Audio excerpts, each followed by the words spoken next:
Good morning friends. सुबह सुबह 6 बजे उठने के बाद फटाफट मैंने गर्म पानी पिया।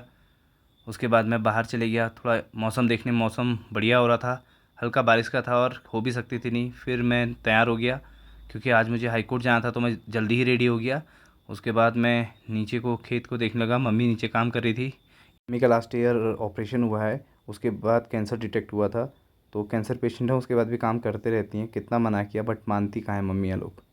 उसके बाद मैं अपनी फ्रेंड गुलबशा को उठाकर नैनीताल की ओर हम रवाना हो गए। और कुछ ऐसा मौसम दिखाई दे रहा था, क्या बढ़िया व्यू आ रहा था। यूरोप में ही खूबसूरती नहीं है, हमारे पहाड़ों में भी अच्छी खूबसूरती है। बस एक्सप्लोर करने की ज़रूरत है और इसे मेंटेन करने की ज़रूरत है। हमारे लोकल विधायक और सांसद ने ध्यान देना चाहिए कैसे इसको इन्हेंस किया जा सकता है। फिर नदी के किनारे रुक कर हमने थोड़ा सा व्यू को एंजॉय किया। और गुलबशा ने कहा कि थोड़ा पिक ले लेते हैं, तो गुलबशा मैडम की एक पिक ली और एक मेरी भी हमने पिक ले ली। फिर हम रवाना हो गए तो कैची मंदिर के पास पहुँचे। कैची मंदिर में आज भी इतनी भीड़ थी, सुबह सुबह 9-10 बजे भी बहुत श्रद्धालु आए हुए थे। पहले हमारा मूड था कि हम कैंची मंदिर में रुक के बाबा जी के दर्शन करें, बट भीड़ को देख के हमारा मूड वापसी में हो गया कि हमने कहा वापसी में दर्शन करेंगे। कैंची मंदिर में बहुत से सेलिब्रिटीज़ पहले आए हुए हैं, जैसे Steve jobs, mark Zuckerberg, Virat Kohli, Akshay Kumar and recently अभी वाइस प्रेसिडेंट जगदीप धनखड़ जी भी यहाँ पर आए थे नीम करौली बाबा जी का दर्शन करने। नीम करौली बाबा जी को हनुमान जी का रूप माना जाता है और बहुत ही प्रसिद्ध आज के दिन में मंदिर है। फिर गुलबशा जी अपने को ब्लॉगर बताते हुए कुछ फ़ोटोशूट लेते हुए देन हम भवाली तिराहे पे पहुंच गए। यहाँ से हमने नैनीताल को जो जाते हैं वो कट ले लिया। फिर इन्वायरमेंट का एंजॉय करते हुए हम आराम से जा रहे थे और जाते जाते पुलिस चालान कर रही थी, तो पुलिस वालों द्वारा हमें रोका गया। हमारे पास पेपर तो समस्त थे, गाड़ी के वैलिड पेपर्स थे, बट गुलबशा जी के पास हेलमेट नहीं था, तो उस वजह से हमें रोका गया और हमने बात करी तो हमें रिक्वेस्ट करके छोड़ दिया। फिर ये कुछ नैनीताल में हमने एंट्री ली। नैनीताल की फेमस माल रोड है, ये माल रोड में हम एंट्री लेते हुए कुछ ऐसा व्यू था। नैनीताल में भी मौसम अच्छा था उस समय जब हम पहुँचे, और लेक का जो स्तर था वो बहुत हाइट में था, लगभग रोड के पैरेलल था क्योंकि लगातार बारिश हो रही थी। ये हमने माल रोड में एंट्री ले ली। यहाँ पर टोल कटता है, तो 4 व्हीलर्स का कटता है 110, बाइक्स एंड 2 व्हीलर्स के लिए फ्री है। ये कुछ व्यू है नैनीताल का, बहुत बढ़िया लग रहा था, खूबसूरत नैनीताल। ये देखिए व्यू। टूरिस्ट अच्छी खासी जनसंख्या में था आज, और ये पूरा लेक व्यू इस तरह से कुछ आ रहा था।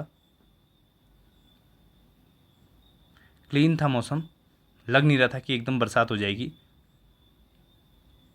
तो फिर हम यहाँ से रवाना होते हुए माल रोड से होते हुए हम हाई कोर्ट पहुँचे। ये कुछ हाई कोर्ट का कैंपस है, ये हाई कोर्ट गार्डन आ गया। ये पूरा हाई कोर्ट का गार्डन है, पूरा कैंपस है हाई कोर्ट का। फिर हम हाई कोर्ट के अंदर एंट्री लेके कुछ हाई कोर्ट के अंदर से व्यू ऐसा आता है।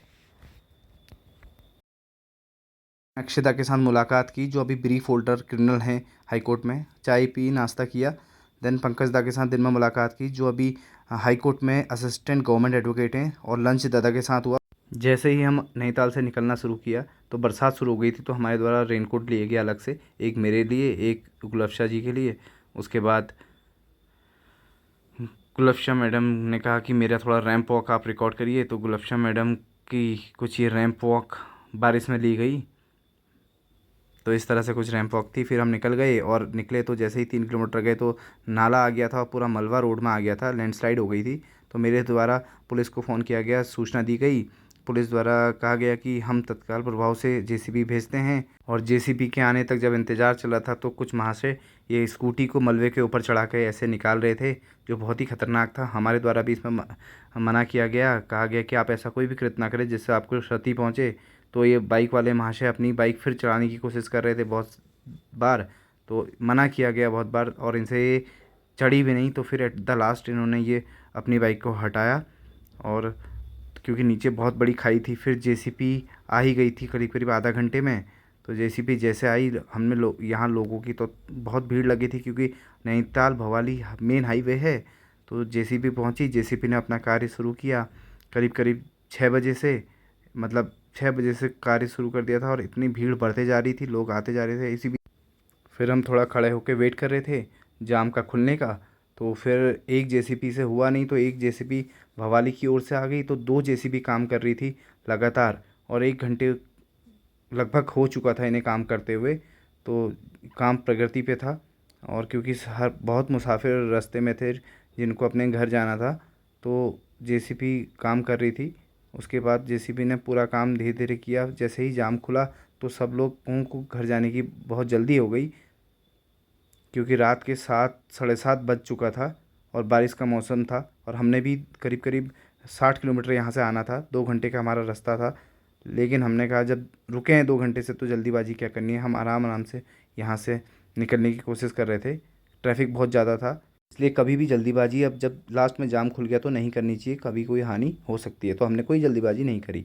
फिर हम भवाली पेट्रोल पंप पे पहुंच गए थे, तो भवाली में हमने पेट्रोल पंप में पेट्रोल भराया। 9:15 में अल्मोड़ा पहुंच गए। गुलबशा मैडम को उनके फिर घर छोड़ दिया। Thank you.